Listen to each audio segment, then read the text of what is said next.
Actually, I haven't discussed in detail Marx's theory of freedom, but it grows, or his view of freedom, because he's not a philosopher, he doesn't really have a view of it. He has a critique of the other view, of the negative one. Hegel has a fuller view, and I'm going to mention his view very quickly. For Hegel, freedom is more like a placeholder word. Let me try to explain what I mean by that. For Hegel, freedom is so important that it is the meaning and the point of human history in general. That if one asks about the Bible quickly, what's it about? Someone will go, the devil did it, right? And that's a quick account of the plot. Then if you ask Hegel quickly about history, he'll go, it's about how freedom wins. Hegel's account of freedom is more sophisticated in a way than any I've given you up till now because it is deeply historical. Here's what I mean by that. In any given historical epoch, Hegel says, show me the obstacles that human beings saw in their path to realizing their concrete goals, and the overcoming of those obstacles will receive the name freedom. Now, the nice thing about that concept of freedom is it is a free concept of it, which means it allows each generation to pursue freedom's goals, maybe reformulating them anew. All I've done is backtrack to the 19th century, positive versus negative freedom, tried to do that. But the Hegelian concept is historical and reminds us that when we formulate these goals, you know, they are the work of each new group that comes along in the struggle for freedom. For Hegel, freedom isn't either external or internal or positive or negative. Freedom is not something which people have, to quote Alistair McIntyre. On Hegel's view, freedom is not something people have. It is what they are. When they don't have it, they aren't. And that doesn't mean they disappear. It means they're not human without it. And so in Hegel, and I think that for many satisfying reasons, and that's why I'm doing it today, there are many satisfying reasons to bring the official history of ethics to a close with Hegel. In other words, Hegel's view is kind of like the last trump. It says, you give me the best moral views that grow out of your community, the limitations they face wherever you happen to be and whenever they are, and the struggle to overcome those things with those goals, that's freedom. And I think that will give us, I agree with McIntyre, that gives us the most satisfying view because the most historical.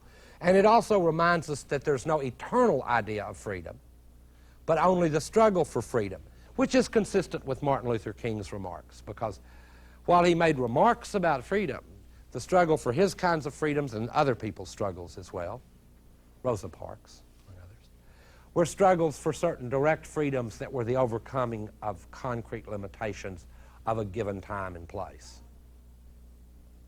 So the challenge of freedom will be to find the new boundaries and how to break them down.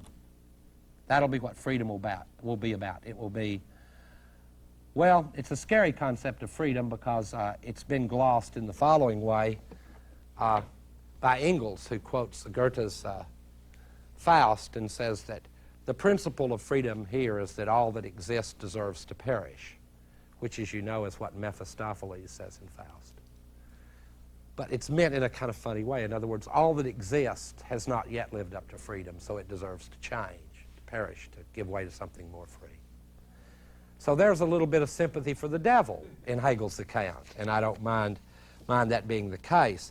While it would be satisfying to end with Hegel's account of freedom, I must say that starting tomorrow I'm going to switch the course of these accounts of human conduct, because now I've brought you up to the 19th century following various models of human conduct until we got to that most peculiar kind of human conduct, the struggle to be free, which obviously I placed a very high value on.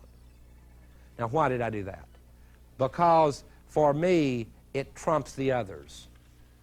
Whatever your project to build a character of a certain kind, to be virtuous in a certain way, or to act in a certain way, You can't do it if you're not free.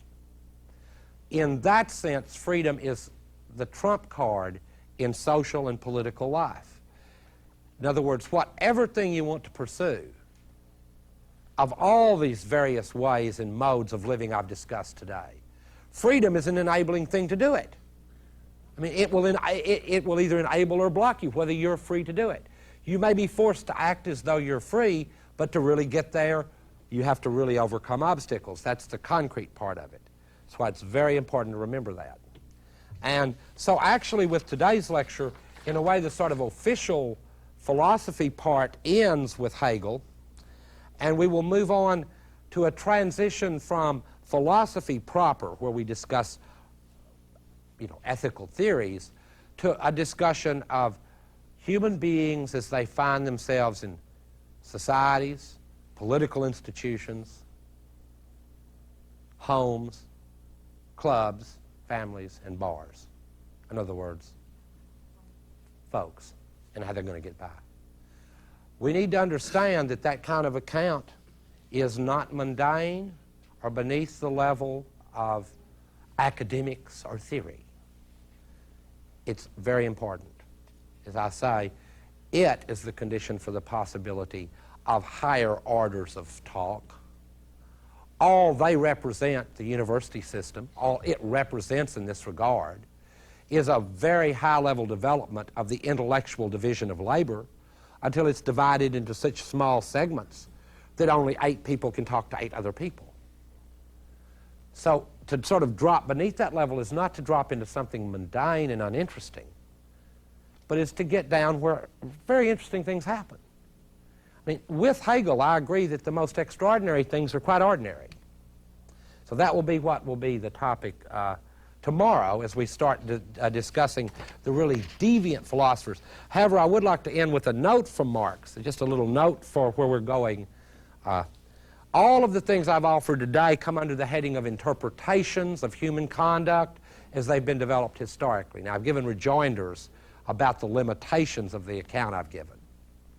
In other words, it's hemmed in by certain things that I think will be clear tomorrow. But to quote the 11th thesis on Feuerbach by Marx, a very important point to remember, and especially as a philosopher, is that the philosophers have only interpreted the world in various ways. The point, however, is to change it. It's very interesting to interpret freedom in various ways, but that's not the point. The point is to actually walk another step down freedom's highway. So your kids can walk another step down it if we still are bothering to have them, given, certain other scenarios about the future. Blade Runner, for example, might decide not to have kids. Just don't want them to be cyborgs. I mean, there are reasons people might not have children today. But no, the point is that now we're going to look at a different kind of philosopher. The ones we'll discuss tomorrow will include Nietzsche, Freud, Marx, and a little bit of Kierkegaard, too, thrown in. And we're going to discuss these people because they begin to question the desire and the drive that was sort of behind philosophy in the first place. So in a certain sense, to the degree they discuss philosophy at all, it's as meta-philosophers. In other words, they look at philosophy in the way I do, as one cultural institution among others. It's not a master science of what the world really means, because there isn't one. Neither is religion. There's no master discourse like that. And if anyone has one, you've got a lot better product to sell than anyone I know. Go meet Shirley MacLaine, make $5 billion in California. That isn't, you don't come to philosophy, especially today, in this sort of post-philosophical atmosphere, not for consolation. Not a good place to come for consolation. The older religions are for that. It's not a good place around some just loon like me to come in order to have the things you believe justified, unless you have real strange beliefs. And it's also a sort of a warning, is that it's dangerous to believe, especially from someone that will present the picture I will tomorrow, what I say. More important that you critically examine what you think. I mean, that's the point. At least I hope it will be the point. Because, you know, sometimes I don't even care what I say. That must be wrong. Didn't think about it long enough. So it always makes me uncomfortable to see anyone taking notes, because I don't think what I say is that important. So remember to be critical. If I'm up here saying, like, criticize authority, a real bad feeling is the Monty Python joke, right? Or there's something, criticize authority. And given my, you know, my views of doing philosophy, nothing could make me more uncomfortable than that paradox. And again, the self is a different story with the self, the human subject. I'm not saying that you'll tell your story, whatever your story happens to be, to just anyone. But it's hard for me to imagine, and perhaps this difficulty in imagining it is just my difficulty in dealing with the world as it is today. It's difficult for me to imagine anyone taking that kind of cavalier attitude about their view of themselves. And I'd like to argue in a strong sense that every one of us has some kind of theory of what we are as a person. Now, by that I don't mean a really highly developed theory like one in quantum mechanics or anything like that. I may only mean a narrative story, something that connects or attempts to connect the various disconnected episodes in our lives. Something that gives us a reason to think we're the same person today that we were yesterday in some important sense, if that sense only means that you've still got the same driver's license. I mean, in some way we want to have a narrative about our lives, about ourselves. We want them to mean something, in short. And I don't want to go off in this first lecture on a long exegetical set of remarks on this new phrase, which I'm afraid is going to be just a part of pop psychology, the politics of meaning. I don't have any idea what they're talking about, okay? I don't know. This isn't what I'm talking about, something much more immediate. And it may, in fact, have political implications. By that I mean it may mean that people can have refrigerators, nice cars, nice homes, nice children, and nice degrees, and, you know, nice friends, and have absolutely no sense of who the hell they are, and be in utter despair. In fact, that condition, on the account I'll be giving, will be structurally common. This is not like a slam on any people who are personally here in the audience today or any people viewing me. It's not a personal remark. It's a structural condition. And so, therefore, the title, The Self Under Siege. And whether philosophy is the right discipline to look at this problem or not is unimportant to me, because in looking at it myself, I've been guided more by the problem than by the discipline that I started out working in. I mean, when I look at a college curriculum and see how it's divided, and we've got curriculum committees that redivide them like once a week or once a month, and then once a year I mean, I don't give a damn what studies this or who talks about it, but that it's part of the ongoing conversation of our species about itself. You know, who we are seems to me to be very important, even if it's taught in the curriculum under the heading basket weaving. It's an utterly, crucially important topic in my view. The self under siege, this is comes about, I think, in part, the sort of apocalyptic tone to the lectures comes about in part because I really do believe that new factors, new social factors and others in the late 20th century have led to a kind of pressure on human beings, on selves, not as individuals, but on them anonymously. In fact, the systems I have in mind are anonymous systems.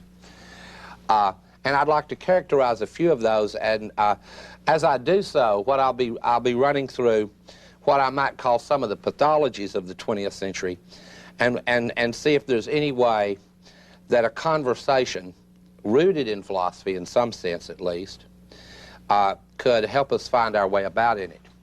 The most obvious one in the late 20th century, and I thought about this in the hotel room this morning, as I saw the arteries of the Beltway running like human blood through a body into the city. And then I also thought about the following thing. I think I mentioned at the end of my last lecture on Nietzsche when I was discussing the postmodern condition. And that's what I would call the information overload. Think of the JFK assassination. Is our problem there lack of complexity? Lack of information? No. No, we know too damn much about it. Way too much. There are too many possible assassins, too many secret plots, too many movies, too many books.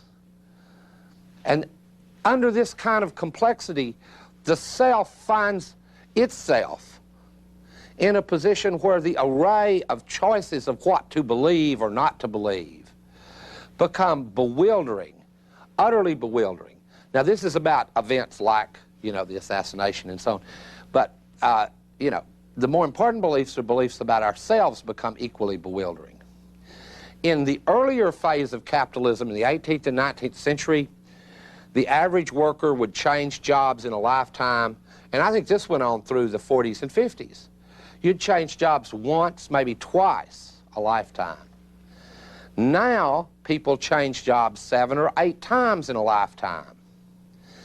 What I'm pointing to here is that the self must find meaning now, however it finds it, in a system in which it just seems to me objectively true that the complexity level has reached a point at which nobody, and this is not Cartesian doubt, you know, this isn't doubt brought on by an evil genie who makes me wrong to my clear mind.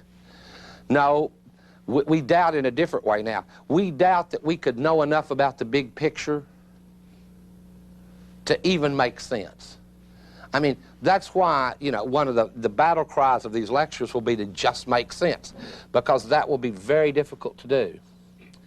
Because we'll be doing it in a situation in which there's way too much to make sense about, and in a situation in which the complexity of the systems within which we try to make sense are way, way too complicated.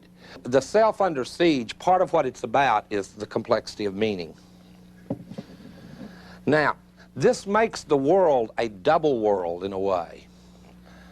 The world is, on the one hand, as rationalized as it's ever been. That means that down to its smallest detail, we have chased what you might call, what I will call information, what universities call knowledge. I don't view it as knowledge. I'm sorry. I look at it as information. That itself is a deflationary term. We have tons of that. It's rational. We chase it down. Now, here's the paradox, is that a world filled with instrumental, what I will call instrumental rationality.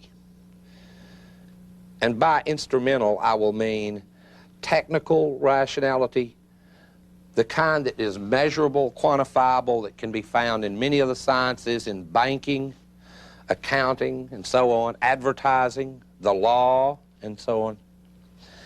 That this kind of technical reason produces a situation in which human beings themselves don't feel rational. And especially with a younger audience, and I think this is really true with the 20 or 30-somethings that are out there listening to me, ask around and see how many of your friends, if you think the self isn't under siege in the late 20th century, ask yourself how many of your friends are on 12-step programs to stop something. Ask yourselves, given the current use of the word dysfunctional, who's not? I mean, you know,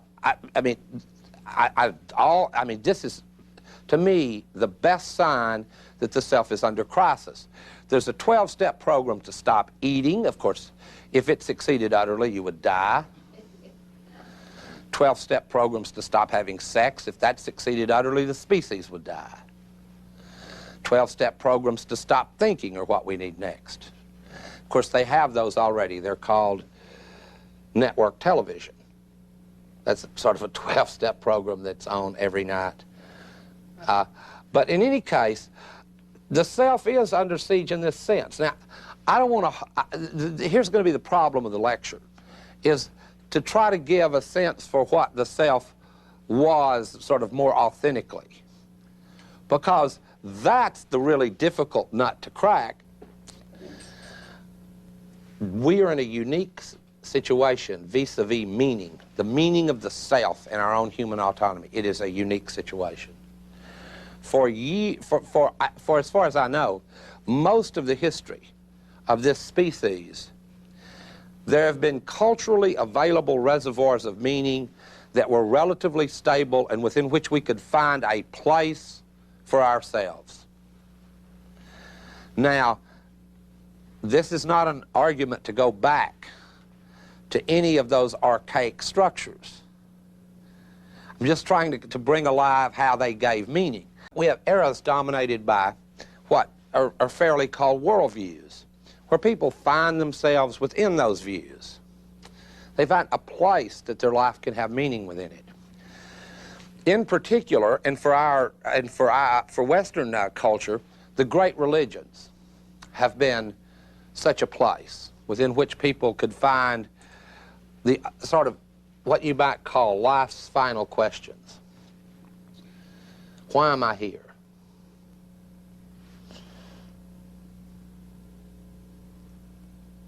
What good do I do? What's the point in me being here? Where do I go when I'm through?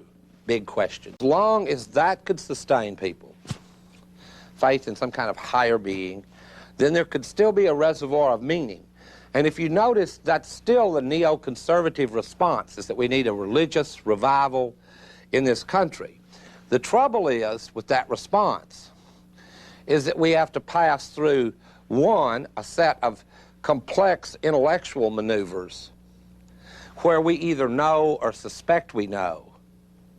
And I'll say, this will be sort of really to get around to the topic of the first lecture, whether we know or we suspect we know that those belief systems have come under considerable suspicion, okay? Considerable suspicion.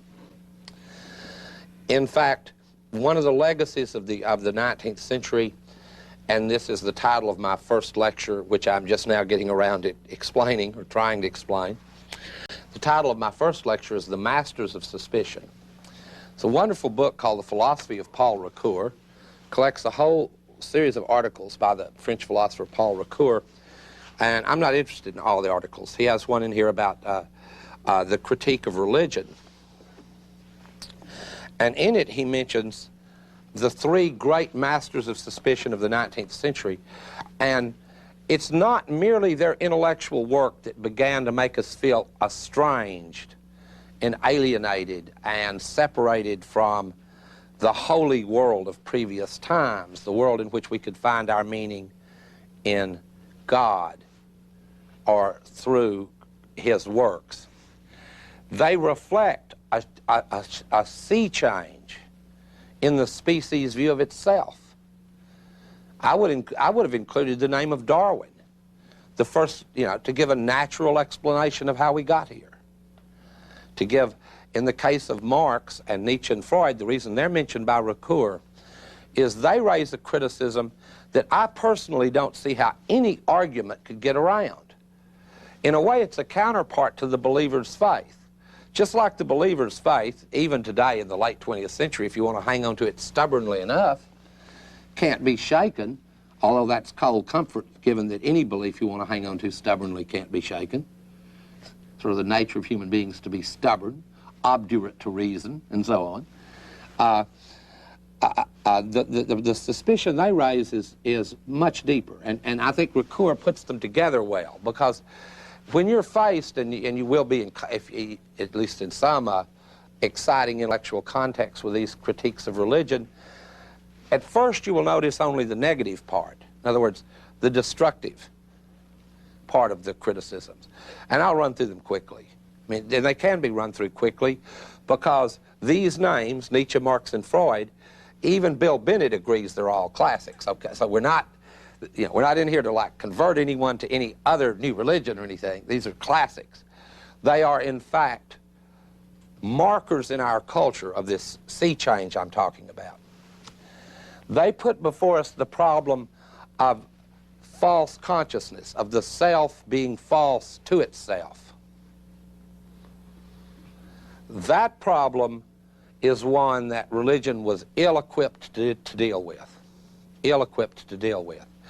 As long as we could believe with Descartes that if we knew something clearly and distinctly, we knew it, we were okay. But then when the suspicion crept in from the direction of Freud that we could know something, but it would really be a forbidden piece of our sexual history, prohibited and thus channeled in another direction, that was bobbling out of our little lips, then, and that consciously we'd never admit it. I mean, by the way, not being a full-blown Freudian, I do believe sometimes pencil is just a pencil. I think any one of these theories can be taken too far. But it's clearly the case that the field of the unconscious undercuts religion in a very important way, gives a very profound explanation of it. Of it as what people go, well, how in the world could we not have a belief in God? This seems to be most Americans' attitude, even those who are not Catholics, Jewish, Christian, whatever. They just answer those damn surveys that you get in USA Today where 98% of them go, I believe in God. Which, of course, that just irritates the hell out of me. I mean, I grew up around Baptists that hated, that they loved God, they loved their fellow man, but they just hated folks. You know what I mean? They loved God, but they hated everybody they knew. I mean, the reason I've spent so much time on these Masters of Suspicion, the title of the first lecture, Masters of Suspicion, these are critiques that were developed in the 19th and into the 20th century. They've become a common possession of our culture, and they've cut off one of the reservoirs within which we might find a coherent meaning for our life. One of the reservoirs being religious faith. Not entirely. It's not like we can't go back and have it. It's that we must have it under the mark of complexity. Follow me? Under the mark of insecurity. Under the mark of confusion about it. It's not that you can't. It's just under those marks. And then I think that I'll close this first lecture with a brief little story from a movie, The Big Chill. Now, I hate the film The Big Chill. Let me make that clear, and I hope I can't be sued for hating a movie. I hate The Big Chill because it's about members of my generation, all of whom have become swine. The only person in the movie I like is dead when the movie starts. And they're having his funeral, and the old preacher says something quite profound. He asks the crowd of young yuppies, he goes, "Isn't our common life together and just being a good man enough to sustain us anymore?" And the answer to that is no. It's no. In any case, the question of the Big Chill is what I wanted to conclude with, and that's the rhetorical question the preacher asks. Unfortunately, with the self under siege in the late 20th century, the answer to that is no. Our common life among our fellow human beings and leading the life of just a good man or woman is not enough to sustain us anymore. It's a shame. Deal with the problems of what I've called modernity, and I hope that word hasn't thrown you too bad. It's not such an abstract word. It means the processes by which factories were instituted based on the division of labor, and the processes by which institutions came to be rationalized, rule governed across the whole terrain of our social life with few exceptions. That's the process that I've been referring to as modernity, and far from being abstract, it's a part of our everyday life. It's called work, it's called hooking up the telephone, it's called applying for a job, it's called dealing with the IRS. This is modernity. So don't get lost in the fanciness of the word. That's modernity. I've argued that it has these pathologies. Well, what are we fleeing away from or falling away from? Well, Heidegger thinks that, and I mean this is sort of, again, these have all become general cultural possessions of people. Heidegger thinks until we face nothingness, our own nothingness, that we tend to fill our lives with busyness. We flee into this and flee into that. We fall away from our own best insights about what we should be doing, and so on. Anxiety would reveal about the future if you can free yourself from the they to a certain extent. You can't completely. And if you can stop fleeing from the present and trying to live in it, you can see why this account was popular in the 60s, right? You remember beatniks used to like Heidegger. Okay, well, this is why. You try to live in the present. If you try to do that, the future will begin to look like a project, which Heidegger characterized as being free for and from. Being free for your projects and being free from your sort of attempt to get away from yourself. Okay? And someone during break mentioned this to me. I think it's true. Being free in this sense is not an easy thing to want to be. Let me just say that right away. I mean, being free from the they is already a problem for most folks, right? I mean, how many people want to live, you know, in Bainbridge Drive and have the only red, white, and blue house? I mean, even that tiny little transgression could make some people into a nervous wreck. No, I mean, sure, some people are afraid of death and other people are afraid of being seen carrying People magazine. I mean, we live in a society that may be far too superficial for the account I'm giving, so I'm hoping to try to make some sense out of it. I mean, different things bother different people. I mean, the culture that really scares me is the one in which death has no significance for our projects. That's the culture that in which the self is under siege. As long as Heidegger, when he was young, could write this narrative of the self, this rather dramatic existential narrative about, I'm going to realize that I will die, and then I will choose an authentic project and carry it out, and I will free as many constraints as I can from the they. I will stop fleeing from myself. He even has a word in here for what he would probably call this lecture, which is chatter. You know, I'm going to free myself from the chatter of every day and talk deep thoughts in the Black Forest.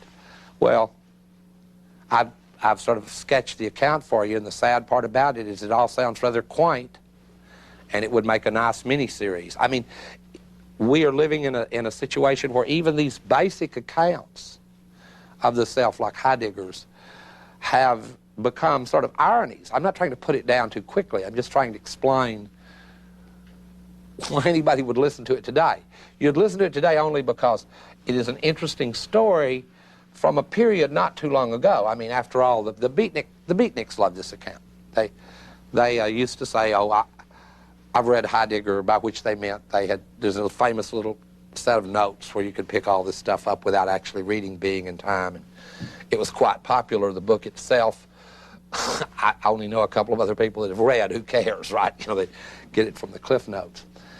But in any case, let me give you the what I think is the powerful account, and then its criticism, the final sort of punchline of it. With Heidegger, we choose a project in full awareness that being is always being towards death. For Heidegger, this doesn't cripple our action, but it makes us see that just like if we wanted to write a beautiful poem, we would plan an incredibly grand last stanza or whatever. When we choose a project, we want to choose one that will make of our life a complete thing, a thing with meaning, a connected story, a story worth telling. So that's the idea, is that the recognition of one's own nothingness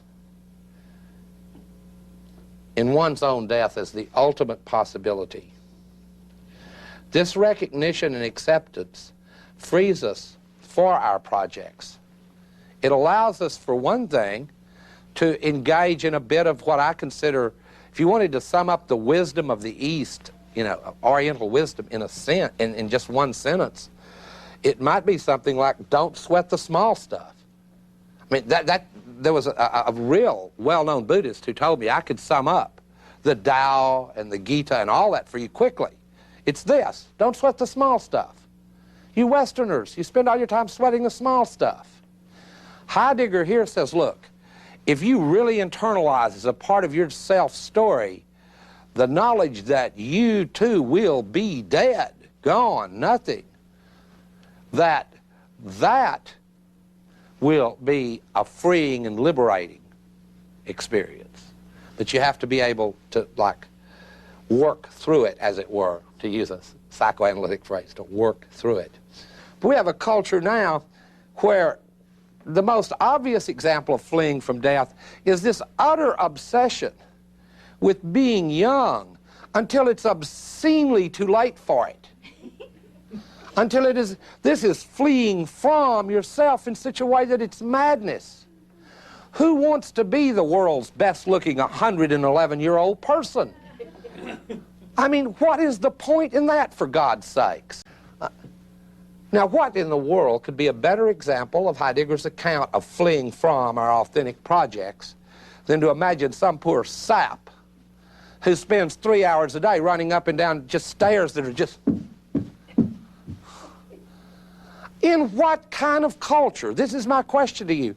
Is there a human self left in a culture that produces people who run in place for hours doing nothing? Is there any reason to talk about humans like that? What it sort of steers you away from, this fleeing business, this stairmaster business, to make it a very contemporary example, is an authentic life.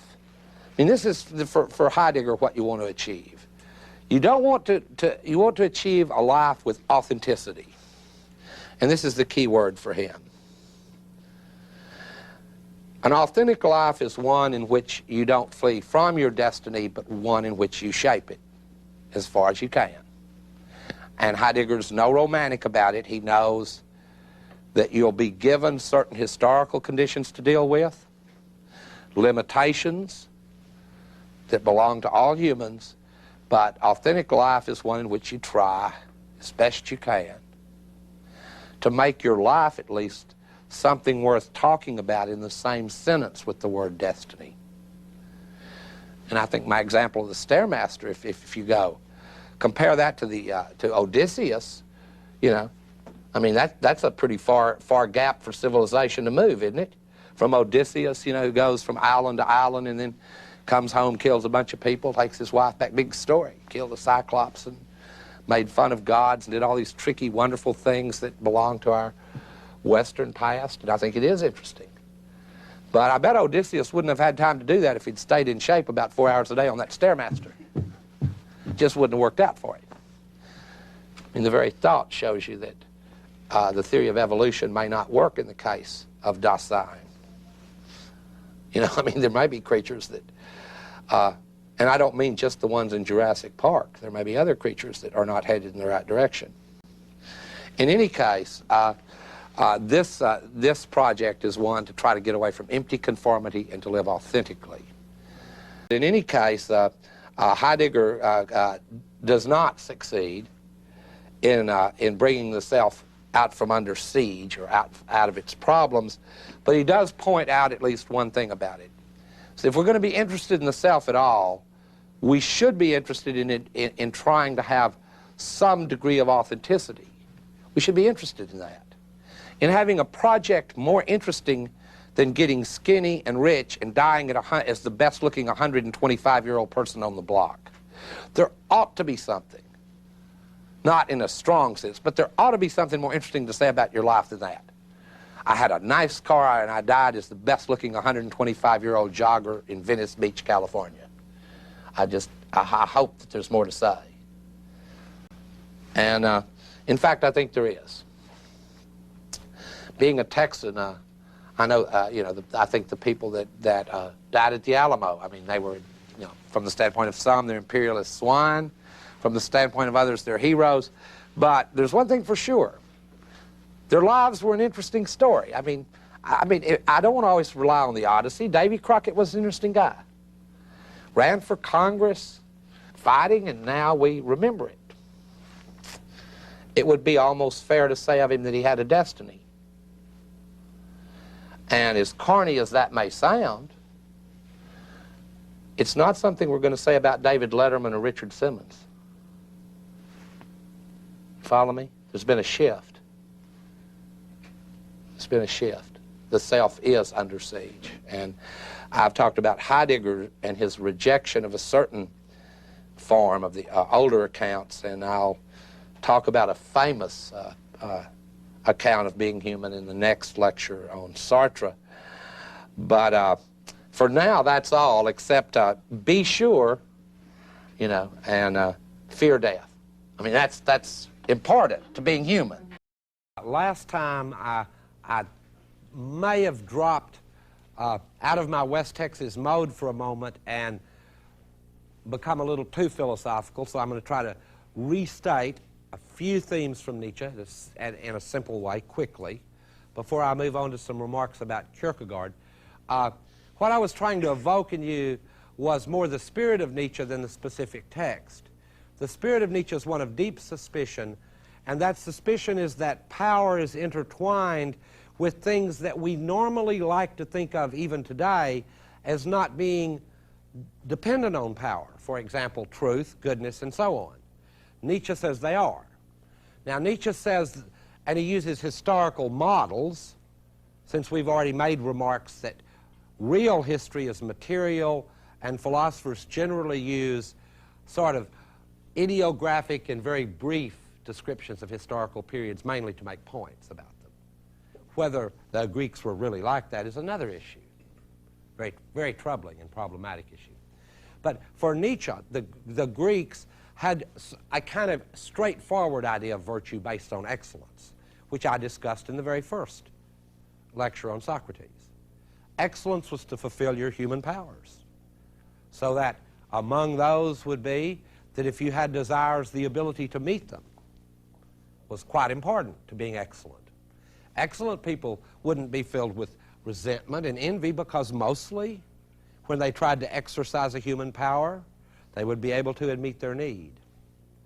Now, for Nietzsche, the Christian morality that grew out of a slave context, and this is not meant to be a criticism of the slaves, and the only sense in which I used it as a criticism of Christianity was as Christianity as a public religion, and there's where I made my political points.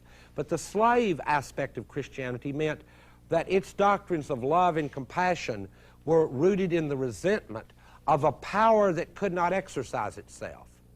One of the things slaves have a problem with is that they have powers too, but are constrained from exercising them.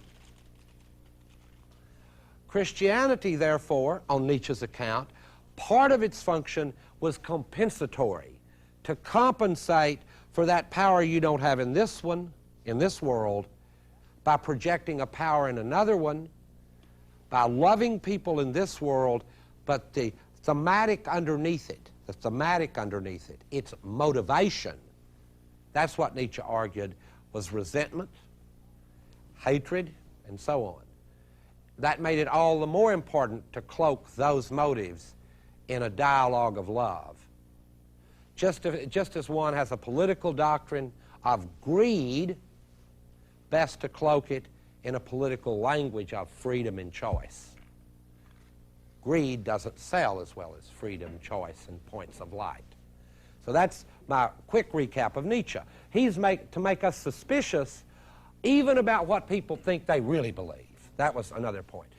On the other side of resentment, however, is religion as resistance. So I've had some very helpful questions on that. And religion also serves this function, and now I'm referring back to some famous remarks of Karl Marx's about religion not only stupefies, that's the remark about religion being the opium of the people. Marx didn't live long enough to know that today opium is the opium of the people. We're materialists now like him. Today, you got a whole bunch of dissatisfied people, their opium is opium. It's more effective as opium. Real opium is. It's really opium. But religion had this dual significance, that while the resentment was there, there was also resistance and rebellion. In other words, it was a form of resistance to power, and therefore itself a what? A power. So that's where Nietzsche's account becomes complicated in regard to power. But if anything is shocking about Nietzsche, it's to look at these doctrines that are considered about the holy, the good, the true, the right, and the virtuous, and analyze them in terms of power. So that's a brief recap of what I've said about Nietzsche. I was also asked to explain, and I guess you always are, Nietzsche's famous remark. He was not the first to make it. Hegel was the first to make the remark, God is dead, in a certain context, but Nietzsche is best known for saying God is dead. And my way of treating that is not like other philosophers. I took Nietzsche to be making something like a sociological point, a point about society.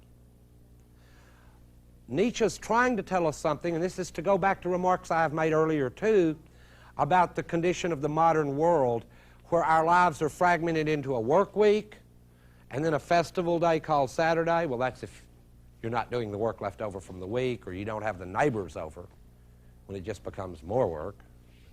No, you may like your neighbors. I don't know. But anyway, the work week and Sunday is a sort of separate, segmented day set off for religion, when, in Nietzsche's view, in mine, and according to, as it were, the guiding principles of the religious way of life itself, could not, by the very nature of the case, be religion. So the remark that God is dead is a remark about how society has changed. Nietzsche, in his famous parable where he discusses this, said that you and I have killed him. God is dead and you and I have killed him. In other words, we've ceased to live a life centered around God. And he makes a shocking and I think brilliant remark when he says, what are these churches today if they are not the tombs and the sepulchres of God? They give the best evidence to his death.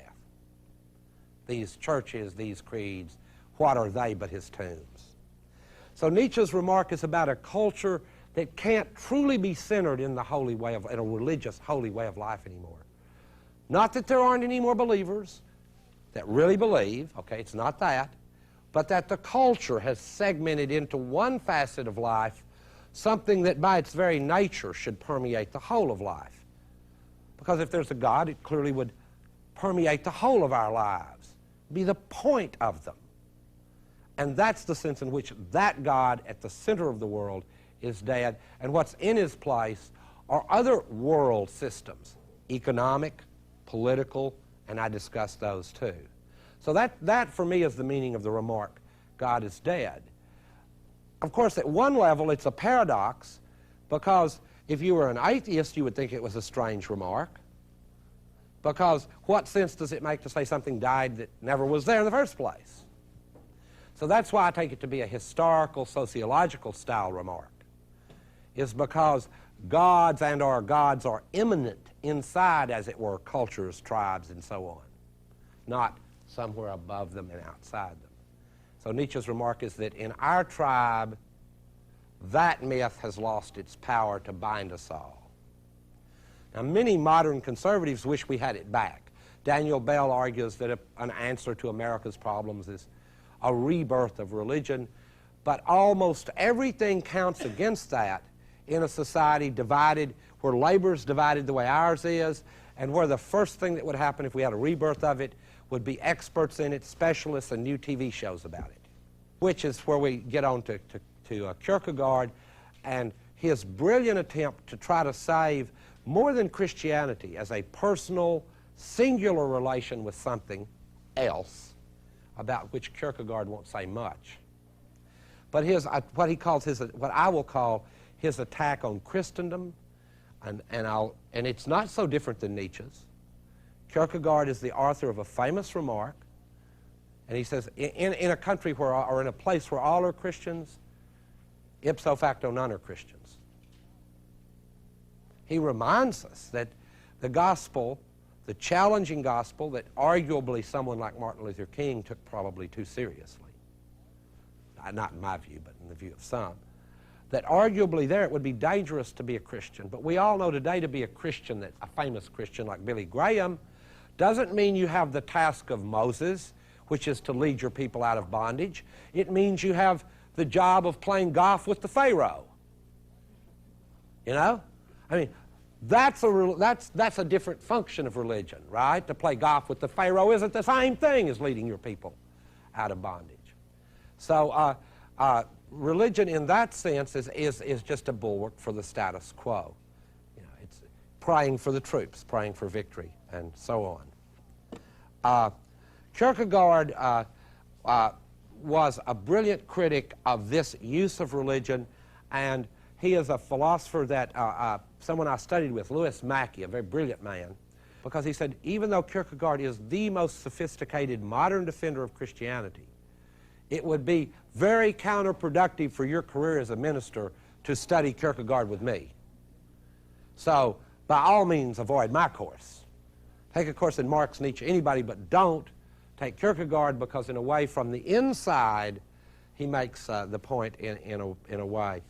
One of my favorite books, and it's one where I may drain some of the Christianity out of it as I build the case that Kierkegaard makes about what human subjects are, to return to our topic of human values. I don't think we've left it far, but to return to our topic of human values, Kierkegaard wants to build a case in a very famous book, and I'll talk about it next, and it is another reaction against accepting Hegel's sort of conservative thesis that the world kind of came to an end with modern life, the bureaucratic state, the capitalist economy. Kierkegaard is a critic of that, and he's a critic of a fundamental notion to it, which is that each one of us are individual subjects, somehow separated from each other, almost like monads, individuals.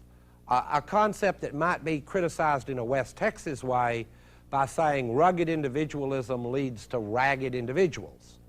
So a more sophisticated version I'll give you in Kierkegaard of that, and remind you that we're talking here about one of the most sophisticated defenders of Christianity, so that you'll see that I'm going to try to be balanced, tolerant, liberal, and fair, and give both versions. The book I have in mind is The Sickness Unto Death by Soren Kierkegaard. A very, you know, as you can see, you're in for the happy part of the course now, The Sickness Unto Death, which, by the way, with Kierkegaard you have to be on guard for irony all the time. Underneath the subheading is a Christian psychological exposition for upbuilding and awakening. None of that's going to happen in this book. In fact, the odd thing about The Sickness Unto Death, and I'm going to just discuss this book because I find it just a fascinating and wonderful book, and it's shocking, and it does hit a part of us that I mentioned before when I discussed our search for meaning in modern conditions, how difficult it is in a fragmented life shaped by work and other imperatives. Kierkegaard in this book is going to argue not for psychology, but about why psychology is in principle impossible. In other words, to make the argument banally, it's about why psychologists won't do you any good unless they give you medicine.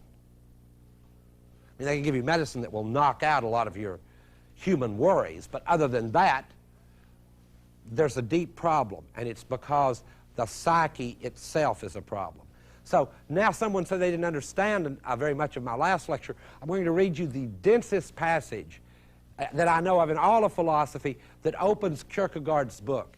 And I've got to remind you before I read it that it's a bit of a joke because it's a parody of Hegel's language. But beneath the parody is an important joke about what we are as subjects.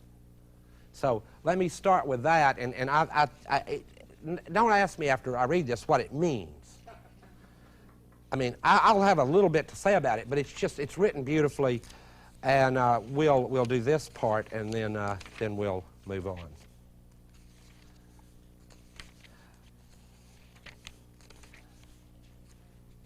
Okay. Despair is the sickness unto death. That's the section A. You may have wondered what it was. It's despair, a condition we don't have anymore, so we don't need to worry about it. Well, it actually, this book will argue that despair is not a mood or a psychological state. It's not either one of those. I'll get around to what else it is for Kierkegaard.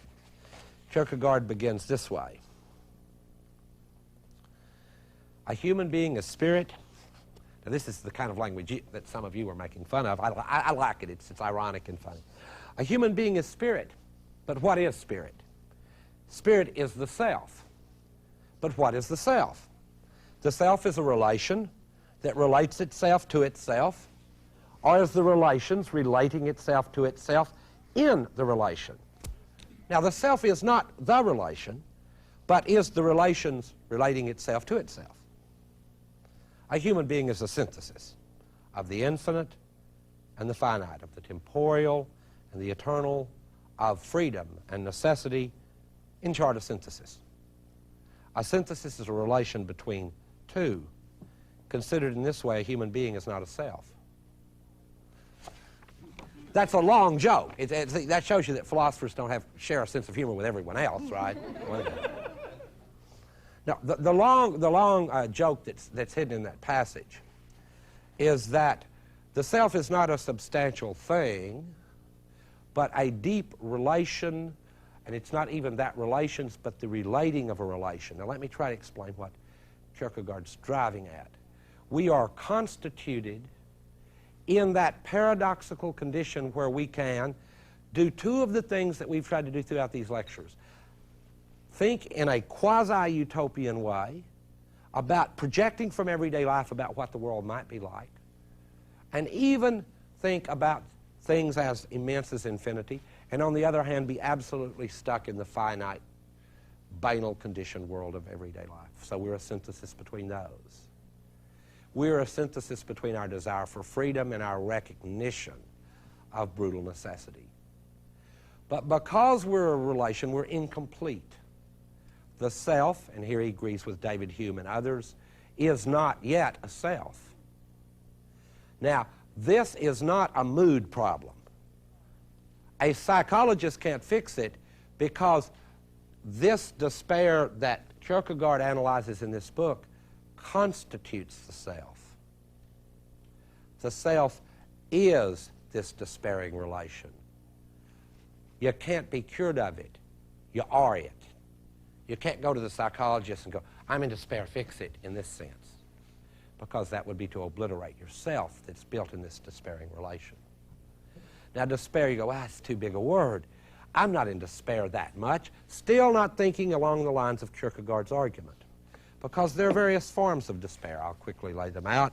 I like the despair part because everybody's too happy at this point in the course. There's despair that it takes the form of not being conscious of having a self. That's very common today, I would argue. Despair in just not being conscious that you have a self, that there is this integrated narrative called your life. But more or less just being telematically conscious, if I may contrast it with another form of consciousness. Scene by scene, like the days and nights of Molly Dodd. Scene by scene, scene by scene, by scene, by scene, by scene. But no connecting narrative, no connecting thread to the story, not being conscious of having a self. That's despair. That's the despair that fills you with emptiness when you go, well, what does my life mean? And there's not a narrative to fit it into. That may not even occur to you if you're that telematically conscious. It may never occur to you. Some people die a real death never having been alive. That's why zombie movies scare us, you know. You've been to a mall, you've seen a zombie movie, you should be scared. You don't know how many people will die that never took the gamble to try to live. But despair would be simple if only people were in despair who were not conscious of having a self. You can also be in despair, and in fact, I'll skip some of the other forms because this is the one that's probably most common and where Kierkegaard opens up the biggest problems with our ordinary understanding of what we are as psychological beings. And that's the despair that is unaware that it is despair. Now you're going to all go, that's unfair, that's philosophical, that's unfair. No, Kierkegaard says that's the incurable kind. The incurable kind is the despair that is unaware that it is despair. Now, the reason that one's incurable is you haven't got the crisis. A crisis will make you face despair, and while it won't cure it, you'll know more about what you are as a self. The kind of despair that is unaware that it is despair, that's hopeless. There's no way around that. Now, when he calls it the sickness unto death, that too is a kind of irony, because it's a joke in a way, because there's not the least possibility that anyone will actually die from despair. They may dress in black and go to Bergman movies or whatever, but there's not a real chance you'll die from it. It won't really kill you. It's not that kind of death. That kind of death would be wished for in a dialectic or dialogue like Kierkegaard's. Real despair of the Kierkegaardian kind is characterized over here as follows. Kierkegaard says, literally speaking, there is not the slightest possibility that anyone will die from this sickness or that it will end in physical death. You may notice that Woody Allen constantly despairs and frets, but it really just means he's a hypochondriac. He's not going to die from despair. I've made that point. On the contrary, the torment of despair is precisely this inability to die. This is not an argument for suicide. It's even worse than that. Suicide won't help either, for Hamlet's kinds of reasons. Thus, it has more in common with the situation of a mortally ill person who lies struggling with death and yet cannot die. Thus, to be sick unto death is to be unable to die, and yet not as if there was hope for life. But when we learn to know the even greater danger, we hope for death. When the danger is so great that death becomes the hope, then despair is the hopelessness of not even being able to die. Now, the only reason that I've taken us this far into Kierkegaard, a brilliant Christian, for him a paradoxical answer to this is a relation with Christ, which he admits is absurd. You can read more of him, decide if you want to believe something absurd. He admits it. He's a joker about it. I wanted to try to lead it back into social theory because I think that it is arguable that subjects, selves, human beings, about whose values we've been discussing, philosophizing, may very well be that the human situation today is one of that despair in that sense. And I'm going to use some very modern and seemingly off-the-topic examples of what I mean by that, seemingly off-the-topic. I'm going to try to use two genres of horror movies to explain the difference. Does anybody remember the old B horror movies, where or even the sort of Freddy the 13th? The big danger in them is that you will die. And that's what everybody's trying to avoid, and that's what generates the fear. But that is not the fear generated in the new near future science fiction like Blade Runner. In Blade Runner, the greatest hope is to be able to die. You know they won't let you. They will cybernetically make sure that you'll be around. They will record your image and save it, shoot it to rockets in space, and the desire to be obliterated, to die a concrete death, becomes an almost utopian hope. Now, that you're going, you're crazy, Rick, that's I don't understand it, it's too weird. It isn't. Why do you think apocalypse movies are popular? Because they're scary? Mad Max is exciting because compared to the boredom, the banality, and the despair of everyday life in this kind of society, what could be more exciting than an apocalypse and fast stripped-down cars and shoot Mad Max across the desert and a return to that? I mean, it's not that the apocalypse horrifies us at all. Now, by the apocalypse, I'm not speaking biblically. We've technologically achieved the ability to create it long ago. Don't worry about the atom bomb in that sense. It's old-fashioned technology by now. It's well within the reach now, as we know, of peripheral countries can build them. We're scared of that. It's old-fashioned technology. Apocalypse movies create in the audience, and it's pretty easy to see when you go to them with younger people who are less ashamed to show their emotions.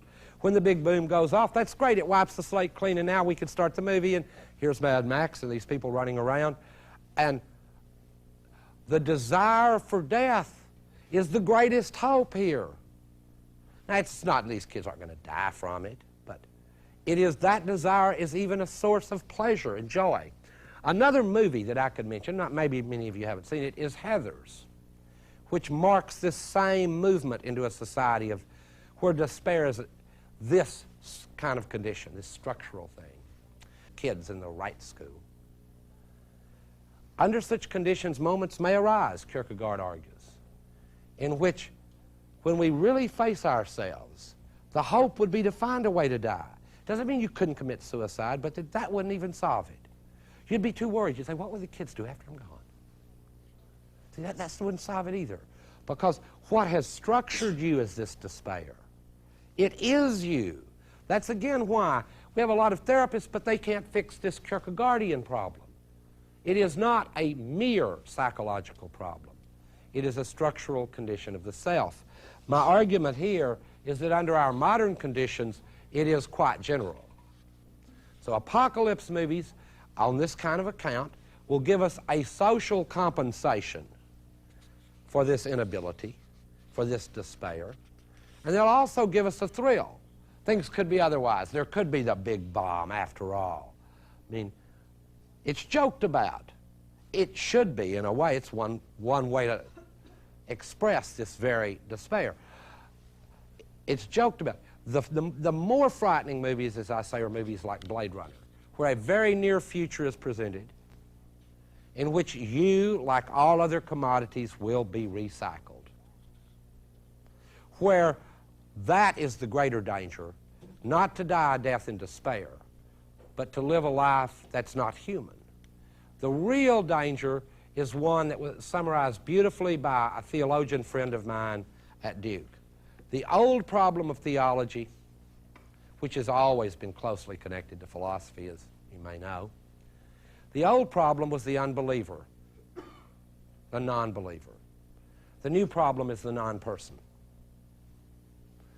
This Kierkegaard had already had a foretaste of. It isn't the problem of people not believing, it's the problem of finding people. Are there people? Do we want to call these beings that are walking around people? And that can't, and I don't want to make this sound elitist, that can't be said from a standpoint separate from you being one of them. You know, raised in the same televised culture, where the simulated images of the real are just as real, sometimes more real than real. I mean, it is not a problem about which one can be an elitist in any sense, because it is quite generally a social malady, in much the way that the massive support for the war now could be understood as a social malady of a certain kind, like shell shock, the reaction of people struggling to be sane in insane conditions. Despair, the reaction of people struggling to be human in inhuman conditions. But the answer to this is not to, all the psychologists can do if you go to them, I mean, it's not all, it's a pretty good thing. If you don't want to worry about this kind of thing, despair, losing your humanity, there are drugs. And I'm not talking now about the just say no kind. Those are, as we know, for the lower classes. There are middle-class drugs that can be prescribed to you legally that, as it were, handle these existential worries. Valium's one. In Don DeLillo's novel, Dialar is an even better version. It totally kills the fear of death. Just pop one pill and just shuts off the electrochemical things that make you despair, fear death, have anxiety. Valium already, I think, is, well, it's been replaced, though, by a whole series now, right, of designer tranquilizers. I mean, it's still the major general one, but now they're designer tranquilizers. Well, there's a point here, a very deep one. We've been tracing throughout here a series of human projects, and yet we have not yet faced the greatest danger. That if the story of the development of society in the 19th century in its broadest sense was the replacement of manual labor by machine labor in the advancing countries of the world, the story of the 20th century will surely be in part and in broad strokes the replacement of intellectual labor, thinking, and even feeling and emoting by machine labor. How much of that has already occurred? I'm not up here to spin a science fiction story for you. Well, we already have near-future movies that project cyborgs and stuff, but we also have actually technically built virtual reality suits. We have hosts of designer drugs. We have TV and movie stars that redesign their bodies, that redesign their iconic images, that come out with a different kind of soul. For example, Michael Jackson. We couldn't decide whether he was Diana Ross. At one time he kind of looked like Diana Ross, one of the young Jacksons, a Motown singer, or a Walt Disney star, because he is re-whittled, reshaped. Now, in terms of this whole discourse we've had about what humans are and their values as they develop historically, probably the greatest danger in the final situation that might be faced is what's left of the human at all under modern conditions. What is left to talk about in this dimension. And in that situation, you have to face squarely this problem that Kierkegaard, I have to say with some nostalgia, called despair, because it's just as common today to find people who are giddy over the current situation. I mean, really, they write books called The Ecstasy of Communication, about how wonderful it is to be an image rather than a person. Let me try to make this. With Reagan, his telematic image was sort of more real than even real. It sort of transcends even our notions of limited reality because, well, the famous Hollywood phrase, larger than life. That's what we say about screen figures. He was larger than life, by which I suppose we mean he was dead. Magnificent is an icon, great TV icon, which was his function. You know, and I know, that he couldn't run a government. That's not debatable. And in a sense, it was totally irrelevant, because as long as the images kept flowing, and some other hack actor could dress up like him to show up and wave under the noise of the helicopters, it mattered not. In a society, and this is the point I'm making, in a society where images count to that extent, what it means to be a subject, what it means to try to find a project, gets to be re-understood in terms of what it means to find the right place to buy the clothes, the best place to go to school, the right kind of accent to use, and who to get to know. It becomes a matter of fashion. For Kierkegaard, that was rather despairing. He thought that humans driven to such an extent, driven to that extent of socialization, hyper-socialization, would greatly prefer death, but would be pretty much unable to pull the thing off. Just like the young man in Heathers doesn't quite get around to blowing up the high school, and the young audience is very disappointed that he doesn't. Everyone that I talked to who saw the film, all the young people went, well, it would have been so much better if he'd have blown it up. I mean, we did want a Woodstock for the 90s. It would have been real. It would have been, send a message to the whole country. Well, this is where we reach, as it were, a sort of limit on what we can do in terms of either social theory or human values, and that's where we begin to discuss the possible disappearance of the subject of that discourse, the human. And if human beings were constituted in what they physically did and what they thought, which seemed to be what we were talking about for most of the course, right?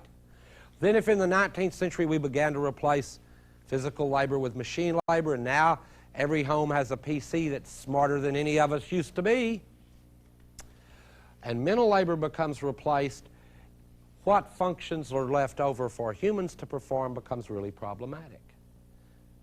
It becomes really problematic. Now, the despairing way to look at it is that we've become useless.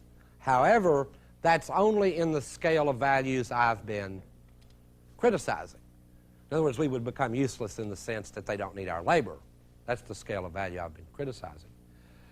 And I think part of the giddiness of this situation within which the need for humans to do certain things is becoming erased in society through the advance of capitalism, technology, if you want to put it in a cheap way.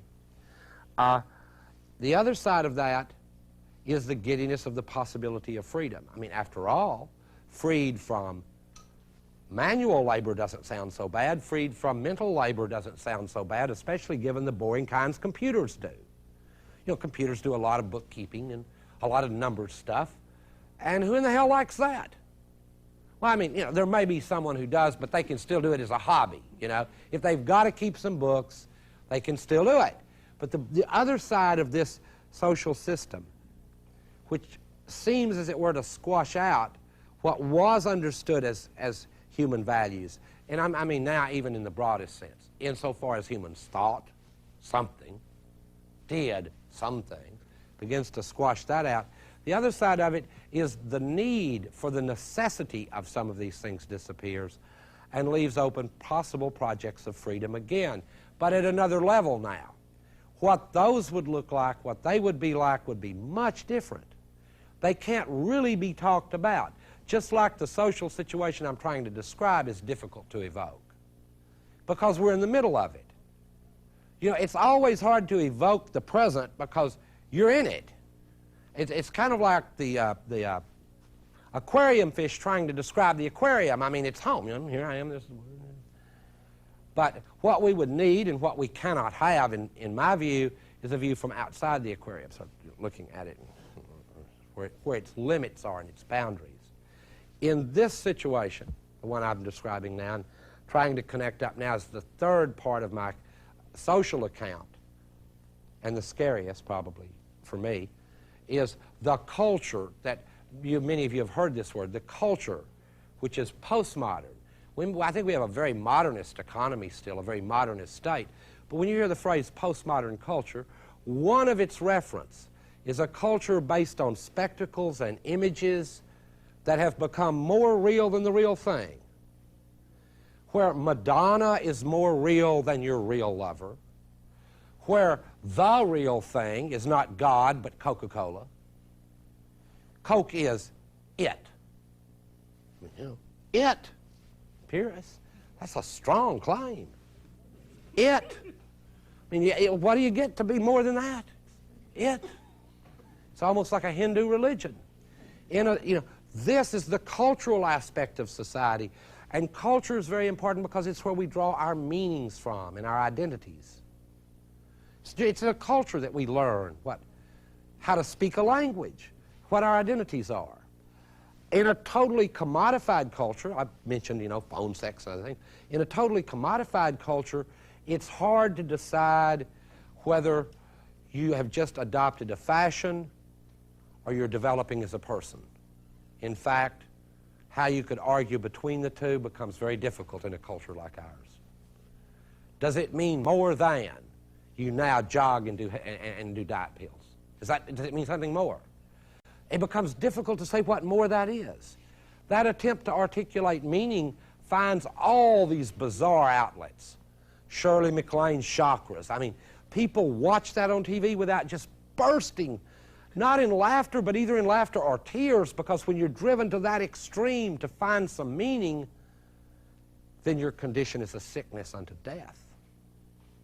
If you're driven to that extreme to find meaning, when the only warmth you can get is to cuddle up by a flag that you're all too cynical to really believe in, that's long gone and we all know it. The new patriotism is a cynical one in a way. We know better now, but we just have to forget that we know better. When that's your comfort is to go into that as a kind of new lifestyle. It's sort of like yuppieism is over in greed. There must be something to give meaning. Oh, there is. I forgot about the flag. Well, what's next? Well, maybe baseball. We'll have they made a bunch of baseball movies. Maybe everybody will get back into baseball. The point here is that what these things are don't look like human choices or human values anymore, but human commodities, things you can buy. you know? I mean, you can't walk in a 7-Eleven without being able to buy a piece of identity. We all know that when you put on a hat that says Lone Star Beer, you've bought a kind of identity, but no less so than when you show up at Harvard in your little wool sweater. They code certain kinds of identities, and the fear is that beneath them, what we've understood and discussed in here as human values have been, as it were, dried up by the very ability to market them, by the ability to turn them into goods for sale, and worse than that, into images and into cultural products, of which each one of us has the trouble of saying, you know, as I say, why we're not one. How could I not be aware of this as we film this, right? Because I have no control over the image production in a certain sense, and even the people who film and so on, it goes beyond that. We're in a telematic world in that sense, where you can have a revolution in Beijing, have the pictures over here in 2 minutes, and then forget about it in a month, and 3 months later have one of the people on the Phil Donahue show. That kind of society produces different kinds of people. The question is whether we still want to call them that or not. At a certain point, we don't. I don't. Anyway, this is my view. When they reach, I call it the DQ threshold, the Dan Quayle threshold. Beneath that, I cease to give an analysis of human values or the subject. Beneath that threshold, I am dealing with what Descartes called cleverly constructed automatons, dealing with people without affect. In other words, they can fake affect. They can pretend to be moved, but can't be moved. You know, where being moved was an interrelation. I'll try another example to evoke this postmodern scene that I'll discuss again in the next lecture. Not using Kierkegaard, but using a little Freud. But what the hell? Something. Measure the distance this way. Try to measure the distance between Wuthering Heights and the interior of reading that novel, Wuthering Heights. You know, that's a love story. I mean, it's really a love story because it's scary and crazy and embodied like love. It's nuts. And the guy loves the woman so much he'll follow her forever and drive her crazy, even into hell if she does. You know, it's a loony, scary novel, but it has a tangible feel and it has affect, and that is what I'm coding as still real. Now let's compare that to love story. One way to measure the historical distance we've come is by measuring the distance between Wuthering Heights and love story. I don't know what you thought about the movie, but the book's real short. And my own feeling was that him having a lot of money didn't hurt. Didn't hurt a bit. There's an immense distance that's been traveled by human subjectivity, humans as subjects, between Wuthering Heights and love story, and I hate to say it, there's been some distance traveled between love story and now. And movies like Heathers, Blade Runner, or just visiting Los Angeles. I mean, I don't need to use examples, just visit Los Angeles. Just walk down the Walk of Stars at 1 o'clock in the morning and ask yourself, are these people really here, or is this central casting? And it isn't a funny question. And as our society develops in this telematic way, it's not going to be funny to ask it around the Christmas dinner table about Uncle Henry. Is that Uncle Henry? Or is it just someone playing Uncle Henry? The further postmodern insight is, what difference does it make? See, that's the thing that Reagan's handlers understood. It doesn't make any difference. They're buying it.